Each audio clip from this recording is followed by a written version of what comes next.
Chapter 2.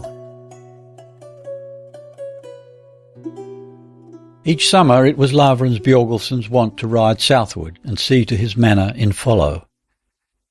These journeys of her father were landmarks of each year in Kristin's life, the long weeks while he was gone, and the joy of his homecoming with brave gifts, fine outlandish stuffs for her bride chest, figs, raisins and honey bread from Oslo, and many strange things to tell her.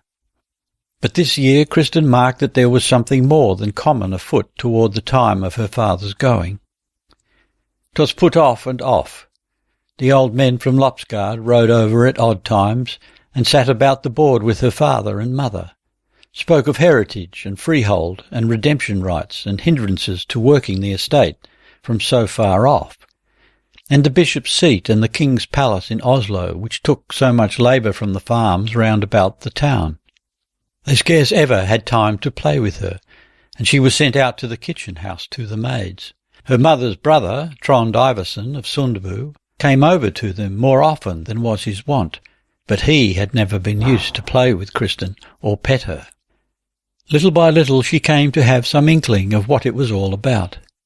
Ever since he was come to Sill, Lavrans had sought to gather to himself land here in the parish, and now had Sir Andres Gudmundsson tendered him Formo in Sill, which was Sir Andres' heritage from his mother, in change for Skog, which lay more fittingly for him, since he was with the king's bodyguard and rarely came hither to the Dale.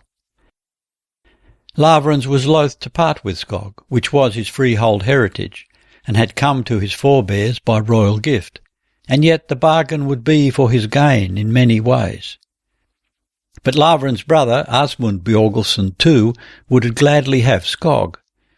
He dwelt now in Hadeland, where he had wedded an estate, and 'twas not sure that Asmund would waive the right his kinship gave him.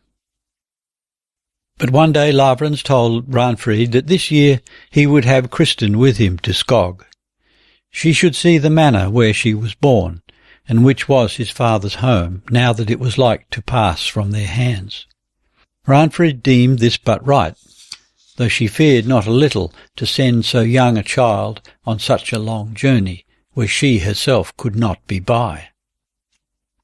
For a time, after Kristin had seen the elf-maid, she was so fearful that she kept much within doors by her mother. She was afraid even when she saw the folk who had been with them on the fells, and knew what had befallen her, and she was glad her father had forbidden all talk of that sight of hers. But when some little time was gone by, she began to think that she would like to speak of it. In her thoughts she told the story to someone, she knew not whom, and 'twas strange the more time went by, the better it seemed she remembered it, and clearer grew the memory of the fair lady. But strangest of all, each time she thought of the elf-maid there came upon her such a longing for the journey to Skog, and more fear that her father would not take her with him. At last she woke one morning in the loft-room, and saw her mother and old Gunhild sitting on the threshold looking over a heap of Lavrans' squirrel skins. Gunhild was a widow who went round the farms and sewed fur linings into cloaks and the like, and Kristin guessed from their talk that now it was she should have a new cloak, lined with squirrel skin and edged with marten, and then she knew she was to go with her father, and she sprang up in bed and shrieked with gladness. Her mother came over to her and stroked her cheek. "Are you so glad, then, you are going so far away from me?" Ranfrid said the same that morning they were to set out. They were up at cockcrow. It was dark without, with thick mist between the houses, as Kristin peeped out of the door at the weather. The mist billowed like grey smoke around the lanterns and out by the open house doors. Folk ran twixt stables and outhouses, and women came from the kitchen with steaming porridge pots and trenchers of meat and pork. They were to have a plenty of good strong food before they rode out into the morning cold. Indoors, saddlebags were shut and opened, and forgotten things packed inside. Ranfried called to her husband's mind all the errands he must do for her, and spoke of kin and friends upon the way. He must greet this one, and not forget to ask for that one. Kristin ran out and in. She said farewell many times to all in the house, and could not hold still a moment in any place. "Are you so glad then, Kristin? You are going from me so far, and for so long?" asked her mother. Kristin was abashed and uneasy, and wished her mother had not said this. But she answered as best she could. "No, my dear mother, but I am glad that I am to go with father." "Ah, yes, that you are indeed," said Ranfried, sighing. Then she kissed the child and put the last touches to her dress. At last they were in the saddle, the whole train. Kristin rode on Morven, who ere now had been her father's saddle-horse. He was old, wise, and steady. Ranfried held up the silver stoop with the stirrup-cup to her husband, and laid a hand upon her daughter's knee, and bade her bear in mind all her mother had taught her. And so they rode out of the courtyard in the grey light. The fog lay white as milk upon the parish. But in a while it began to grow thinner, and the sunlight sifted through. And dripping with dew, there shone through the white haze hillsides green with the aftermath, and pale stubble fields and yellow trees, and rowans bright with red berries. Glimpses of blue mountainside seemed rising through the steamy haze. Then the mist broke and drove in wreaths across the slopes, and they rode down the dale in the most glorious sunshine, Kristin in front of the troop, at her father's side. They came to Hamar one dark and rainy evening, with Kristin sitting in front on her father's saddle-bow, for she was so weary that all things swam before her eyes. The lake that gleamed wanly on the right, the gloomy trees which dripped wet upon them as they rode beneath, and the dark leaden clusters of houses on the Hewler's sodden fields by the wayside. She had stopped counting the days. It seemed as though she had been an endless time on the journey. They had visited kindred and friends all down the dale. She had made acquaintance with children on the great manors, and had played in strange houses and barns and courtyards, and had worn many times her red dress with the silk sleeves. They had rested by the roadside by day when the weather was fair. Arne had gathered nuts for her, and she had slept after meals upon the saddle-bags wherein were their clothes. At one great house they had silk-covered pillows in their beds. But one night they lay at an inn, and in one of the other beds was a woman who lay and wept softly and bitterly each time Kristin was awake. But every night she had slumbered safely behind her father's broad, warm back. Kristin awoke with a start.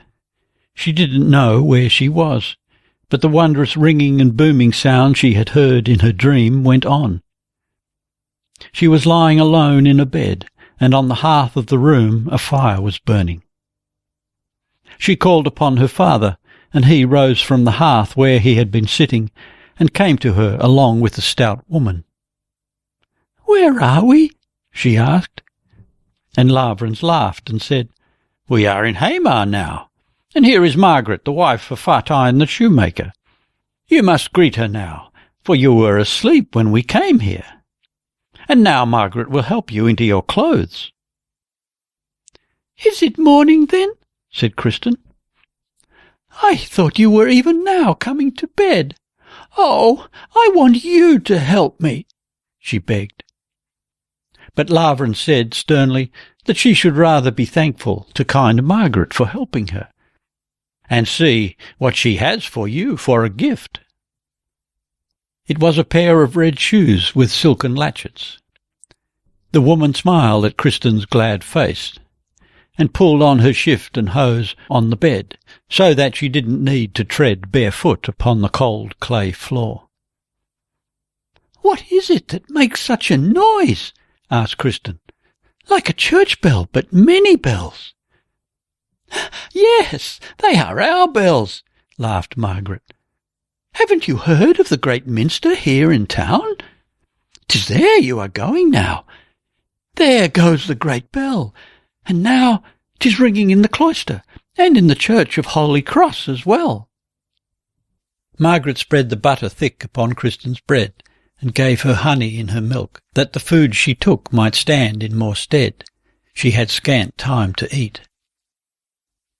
Out of doors it was still dark, and the weather had fallen frosty. The fog was biting cold. The footprints of folk and of cattle and horses were hard as though cast in iron, so that Kristin bruised her feet in the thin new shoes, and once she trod through the ice on the gutter in the middle of the street, and her legs got wet and cold. Then Lavrans took her on his back and carried her. She strained her eyes in the gloom, but there was not much she could see of the town. She caught a glimpse of black house gables and trees through the grey air. Then they came out upon a little meadow that shone with rime, and upon the farther side of the meadow she dimly saw a pale grey building, big as a fell. Great stone houses stood about, and at points lights glimmered from window holes in the walls. The bells, which had been silent for a time, took to ringing again, and now it was with a sound so strong that a cold shiver ran down her back. 'Twas like going into the mountainside, thought Kristin, when they moved into the church forehall. It struck chill and dark in there. They went through a door and were met by the cold, stale smell of incense and candles. Now Kristin was in a dark and vastly lofty place. She could not see where it ended, neither above nor to the sides, but lights burned upon an altar far in front. There stood a priest, and the echoes of his voice stole strangely round the great place, like breathings and whisperings. Her father signed the cross with holy water upon himself and the child, and so they went forward. Though he stepped warily, his spurs rang loudly on the stone floor. They passed by giant pillars, and betwixt the pillars it was like looking into coal black holes. Forward, nigh to the altar, the father bent his knee, and Kristin knelt beside him. She began to be able to make things out in the gloom. Gold and silver glittered on altars in between the pillars, but upon that before them shone tapers which stood and burned on gilt candlesticks, while the light streamed back from the holy vessels and the big beautiful picture panel behind. Kristin was brought again to think of the mountain folks' hall. Even so had she dreamed it must be, splendid like this, but maybe with yet more lights. And the dwarf maid's face came up before her. But then she raised her eyes, and spied upon the wall above the altar Christ himself, great and stern, lifted high upon the cross. Fear came upon her. He did not look mild and sorrowful as at home in their own snug timber-brown church, where he hung heavily with pierced feet and hands, and bowed his blood-besprinkled head beneath the crown of thorns. Here he stood upon a footboard with stiff, outstretched arms and upright head. His gilded hair glittered. He was crowned with a crown of gold, and his face was upturned and harsh. Then she tried to follow the priest's words as he read and chanted, but his speech was too hurried and unclear. At home she was wont to understand each word, for Sire Eirik had the clearest speech, and had taught her what the holy words betokened in Norse, that she might the better keep her thoughts with God while she was in church. But she could not do that here, for every moment she grew aware of something new in the darkness. There were windows high up in the walls, and these began to shimmer with the day. And nearby, where they knelt, there was raised a wondrous scaffolding of timber, but beyond lay blocks of light-coloured stone. And there stood mortar troughs and tools. and she heard folks come tiptoeing about in there. But then again her eyes fell upon the stern Lord Christ upon the wall, and she strove to keep her thoughts fixed upon the service. The icy cold from the stone floor stiffened her legs right up to the thighs, and her knees gave her pain. At length everything began to sway about her, so weary was she. Then her father rose. The Mass was at an end. The priest came forward and greeted her father. While they spoke, Kristin sat herself down upon a step, for she saw the choir boy had done the like. He yawned, and so she too fell a-yawning. When he marked that she looked at him, he set his tongue in his cheek and twisted his eyes at her. Thereupon he dug up a pouch from under his clothing and emptied upon the flags all that was in it: fish-hooks, lumps of lead, leather thongs, and a pair of dice. And all the while he made signs to her. Kristin wondered mightily.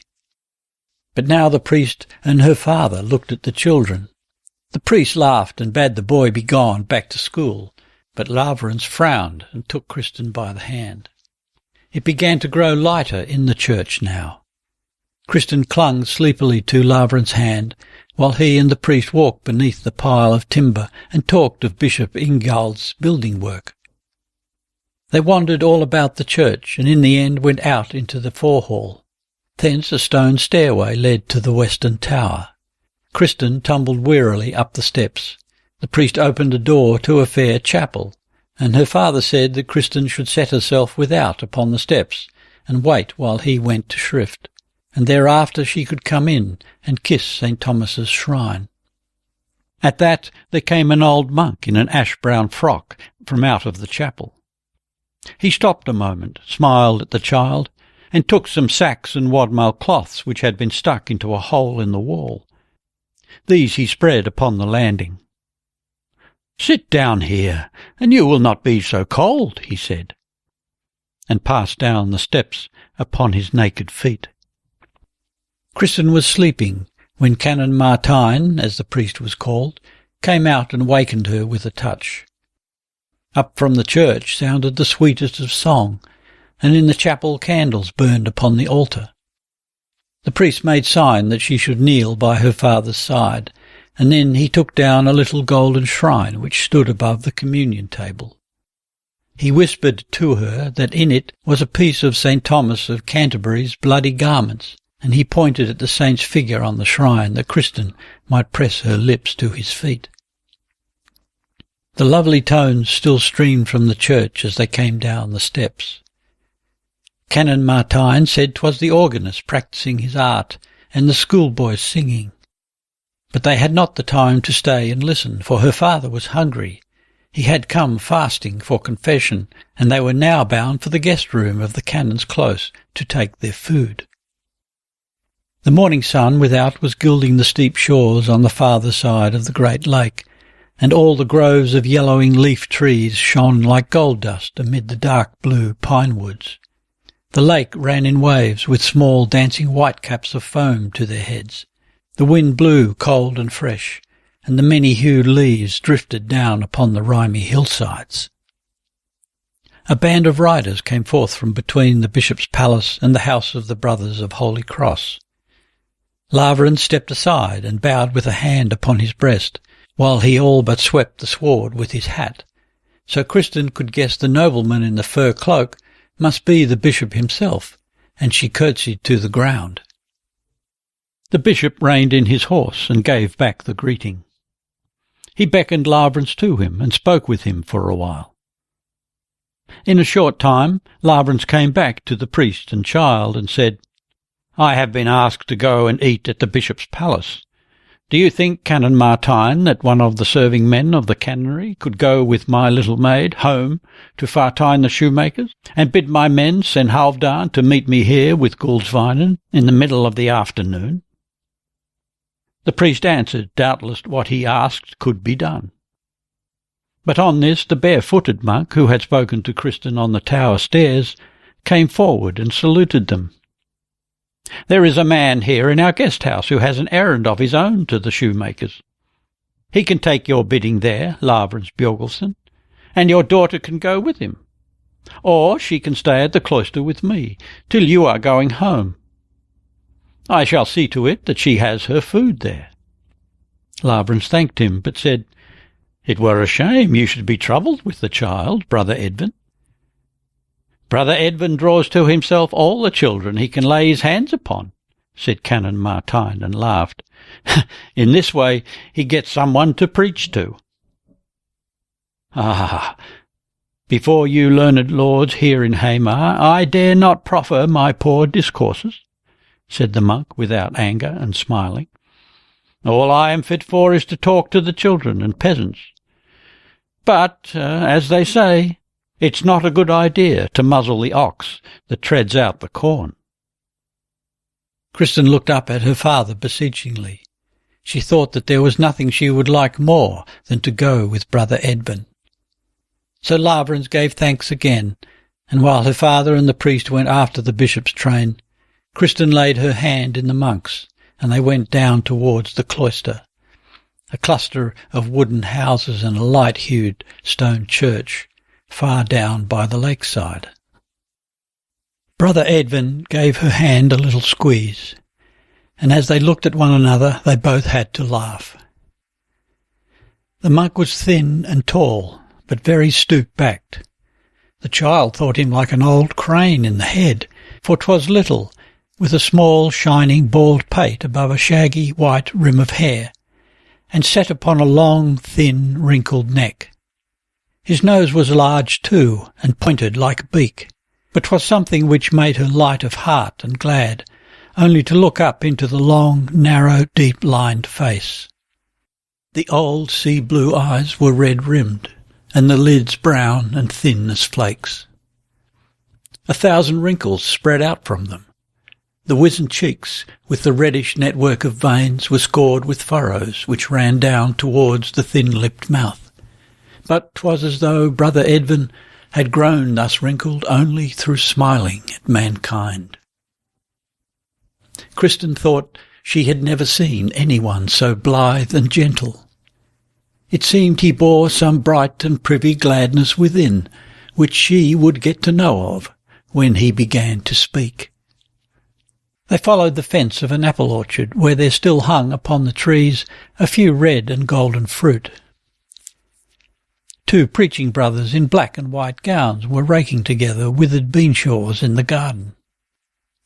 The cloister was not much unlike any other farm-steading, and the guest-house whither the monk led Kristin was most like a poor peasant's house, though there were many bedsteads in it. In one of the beds lay an old man, and by the hearth sat a woman swathing a little child. 2 bigger children, boy and girl, stood beside her. They murmured, both the man and the woman, that they had not been given their breakfast yet. "No one can be bothered to bear in food to us twice a day, so we must starve, Brother Edvin, while you run about the town." "Nay, don't be so angry, Steinulf," said the monk. "Come here and make your greetings, Kristin. See, this bonny sweet little maid who's to stay and eat with us today." He told how Steinulf had fallen sick on the way home from a fair, and had got leave to lie here in the cloister guest-house, for he had a kinswoman dwelling in the hospital, and she was so cursed he could not endure to be there with her. "But I see well enough. They will soon be tired of having me here," said the peasant. "When you leave again, Brother Edvin, there'll be no one here with the time to look after me, and they'll surely send me to the hospital again." "I am sure you will be well and strong long before I am done with my work in the church," said Brother Edvin. "Then your son will come and fetch you." He took up a kettle of hot water from the hearth and let Kristin hold it while he tended Steinulf. Thereupon the old man grew somewhat easier, and soon after there came in a monk with food and drink for them. Brother Edvin said grace over the meat, and set himself on the edge of the bed by Steinulf, that he might help him to take his food. Kristin went and sat by the woman and gave the boy to eat, for he was so little he could not well reach up to the porridge dish, and he spilled upon himself when he tried to dip into the beer bowl. The woman was from Hadeland, and she was come hither with her man and her children to see her brother, who was a monk here in the cloister. But he was away wandering among the country parishes, and she grumbled much that they must lie here and waste their time. Brother Edvin spoke to the woman kindly. She must not say she had wasted time while she was here in Bishop's Hamar. All the brave churches were here, and the monks and canons held masses and sang every day and night. And the city was fine, finer even than Oslo, though it was somewhat smaller. And there were gardens here in almost every house. You should have seen it when I came here in the spring. It was white with blossom over all the town, and after, when the sweet briar burst forth. Oh, and what good is that to me now? Said the woman sourly. And here there is more of holy places than of holiness, I think. The monk laughed a little and shook his head. Then he routed amidst the straw off his bed and brought forth a great handful of apples and pears which he shared among the children. Kristin had never tasted such good fruit. The juice ran out from the corners of her mouth every bite she took. But now Brother Edvin must go to the church, he said, and Kristin should go with him. Their path went slantwise across the close, and by a little side wicket they passed into the choir. They were still building at this church as well, so that here, too, there stood a tall scaffolding in the cross, where nave and transepts met. Bishop Ingjald was bettering and adorning the choir, said Brother Edvin. The bishop had great wealth, and all his riches he used for the adornment of the churches here in the town. He was a noble bishop and a good man. The preaching friars in St. Olaf's cloister were good men too, clean living, learned and humble. 'Twas a poor cloister, but they made him most welcome. Brother Edvin had his home in the Minorite cloister at Oslo, but he had leave to spend a term here in the Hamar diocese. But now, come hither, said he, and led Kristin forward to the foot of the scaffolding. First he climbed up a ladder and laid some boards straight up there, and then he came down again and helped the child up with him. Upon the grey stone wall above her, Kristin saw wondrous fluttering flecks of light, red as blood and yellow as beer, blue and brown and green. She would have turned to look behind her, but the monk whispered, "Turn not about." But when they had stood together high upon the planking, he turned her gently round, and Kristin saw a sight so fair she almost lost her breath. Right over against her on the nave's south wall stood a picture, and shone as if it were made of naught but gleaming precious stones. The many-hued flecks of light upon the wall came from rays which stood out from that picture. She herself and the monk stood in the midst of the glory. Her hands were red, as though dipped in wine. The monk's visage seemed all golden, and his dark frock threw the picture's colours softly back. She looked up at him questioningly, but he only nodded and smiled. 'Twas like standing far off and looking into the heavenly kingdom. Behind a network of black streaks, she made out, little by little, the Lord Christ himself in the most precious of red robes, the Virgin Mary in raiment blue as heaven, holy men and maidens in shining yellow and green and violet array. They stood below arches and pillars of glimmering houses, wound about with branches and twigs of strange bright leafage. The monk drew her a little farther out upon the staging. "Stand here," he whispered, "and it will shine right upon you from Christ's own robe." From the church beneath there rose to them a faint odour of incense and the smell of cold stone. It was dim below, but the sun's rays slanted in through a row of window bays in the nave's south wall. Kristin began to understand that the heavenly picture must be a sort of window pane, for it filled just such an opening. The others were empty, or filled with panes of horn set in wooden frames. A bird came, set itself upon a window-sill, twittered a little, and flew away, and outside the wall of the choir they heard the clank of metal on stone. All else was still.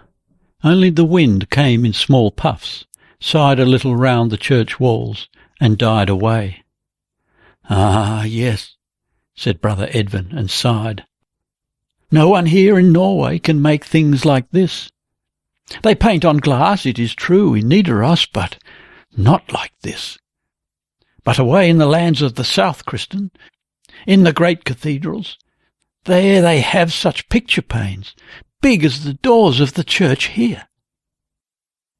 Kristin thought of the pictures in the church at home.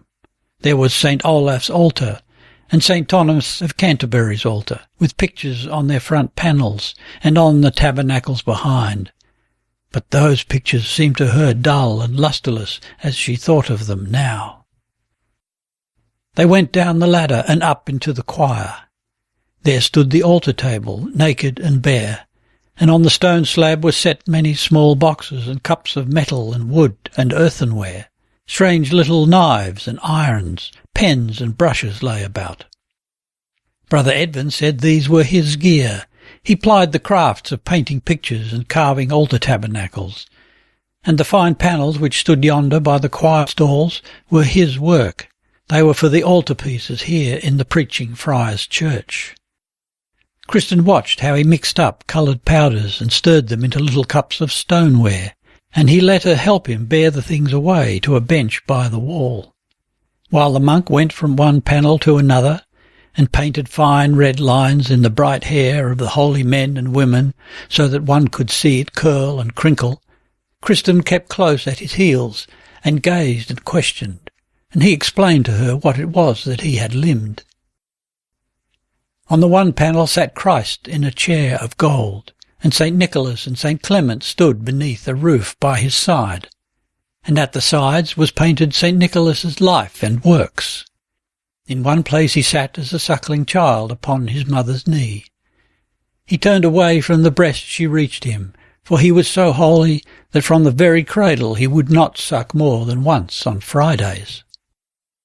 Alongside of that was a picture of him as he laid the money purses before the door of the house where dwelt the 3 maids, who were so poor they could not find husbands. She saw how he healed the Roman knight's child, and saw the knight sailing in a boat with the false chalice in his hands. He had vowed the holy bishop a chalice of gold, which had been in his house 1,000 years, as guerdon for bringing his son back to health again. But he was minded to trick St. Nicholas, and gave him a false chalice instead. Therefore the boy fell into the sea with the true beaker in his hands. But St. Nicholas led the child unhurt underneath the water and up onto the shore, just as his father stood in St. Nicholas's church and offered the false vessel. It all stood painted upon the panels in gold and the fairest colours. On another panel sat the Virgin Mary with the Christ child on her knee. He pressed his mother's chin with the one hand and held an apple in the other. Beside them stood Saint Sunniva and Saint Christina. They bowed graciously from their waists. Their faces were the fairest red and white, and they had golden hair and golden crowns. Brother Edvin steadied himself with the left hand on the right wrist, and painted leaves and roses on the crowns. "The dragon is too small, I think," said Kristin, looking at her holy namesake's picture. "It doesn't look as though it could swallow up the maiden." "And neither it could," said Brother Edvin. "It was not bigger. Dragons and all such like that serve the devil, they seem great only so long as we are afraid. But if a man seek God fervently and with all his souls, so that this longing wins into his strength, then the devil's power is so diminished that his tools become small and powerless. Dragons and evil spirits sink down, and they end up no bigger than sprites and cats and crows. You see there, the whole mountain St. Sunniva was in is no larger than she can wrap it within the skirt of her gown." "But were they not in the caves then?" asked Kristin. Saint Zeniba and the Seljumen? Isn't that true?" "It is both true and untrue. It certainly seemed so to the folk who found the holy bodies. And it is true that it seemed so to Zeniba and the Seljumen, for they were humble and thought that the world was stronger than all sinful mankind. They didn't think that they were stronger than the world because they didn't love it. But had they known it, they could have taken all the hills and slung them forth into the sea like so many pebbles. No one, nothing can harm us, child, save what we fear or what we love." "What if someone doesn't fear or love God?" asked Kristin fearfully. The monk took her yellow hair in his hand, bent Kristin's head back gently and looked down into her face. Her eyes were wide open and blue. "There is no man or woman, Kristin, who does not love and fear God. But it is because our hearts are divided between love of God and fear of the devil and fondness for the world and the flesh that we are unhappy in life and death. For if a man had not any yearning after God and God's being, then should he thrive in hell, and it would be us alone who would not understand that there he had gotten what his heart desired. For there the fire would not burn him if he did not long for coolness, nor would he feel the torment of the serpent's bite if he did not know the yearning after peace." Kristin looked up into his face. She didn't understand any of this. Brother Edvin went on.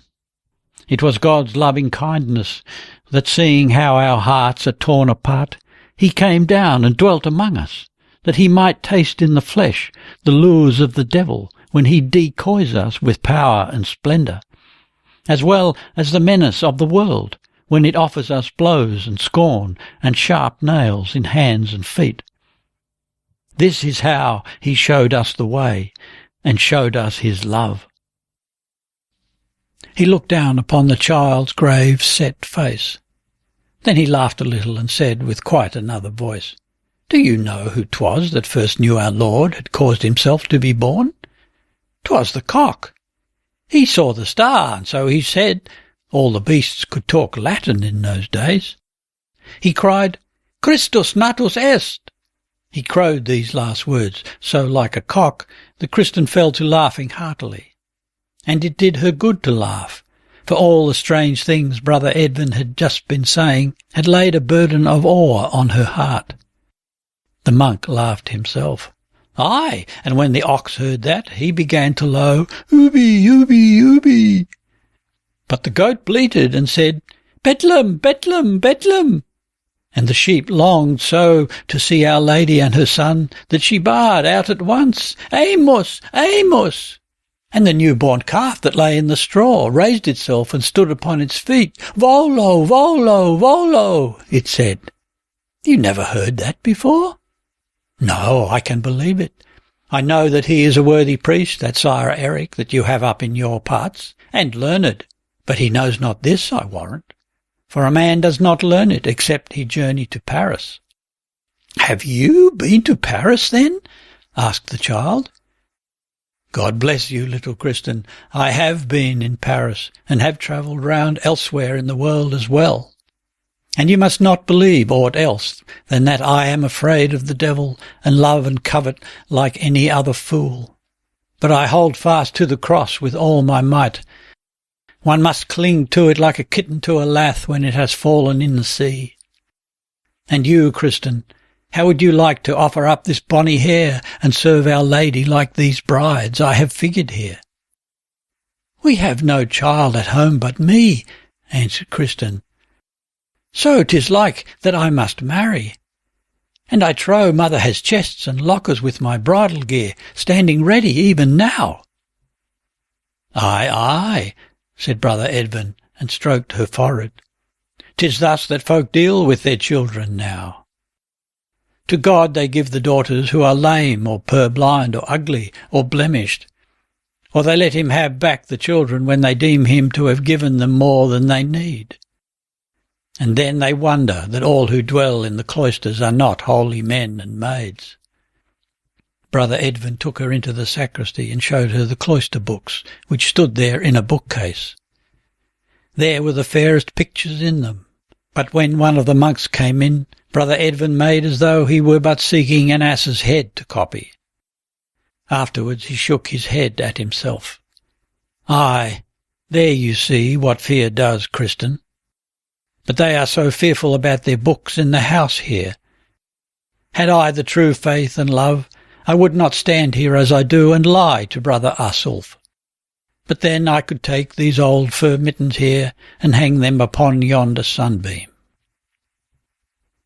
She was with the monk to dinner over in the guest-house, but for the rest she sat in the church the whole day and watched his work and chatted with him. And first when Lavrans came to fetch her, did either she or the monk remember the message that she should have been sent to the shoemaker.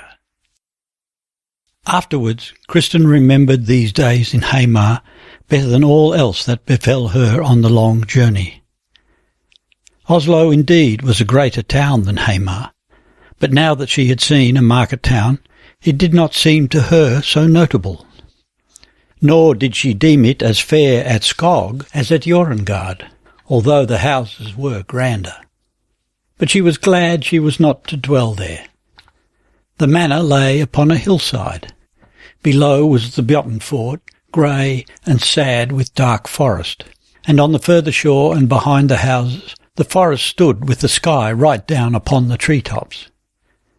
There were no high steep fells as at home to hold the heavens high above one, and to keep the sight sheltered and in bounds so that the world might seem neither too big nor too little.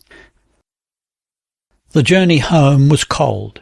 It was nigh upon Advent, but when they were come a little way up the dale, snow was lying, and so they borrowed sleighs and drove most of the way. With the affair of the estates, it fell out so that Lavrans made Skog over to his brother Asmund, keeping the right of redemption for himself and his heirs.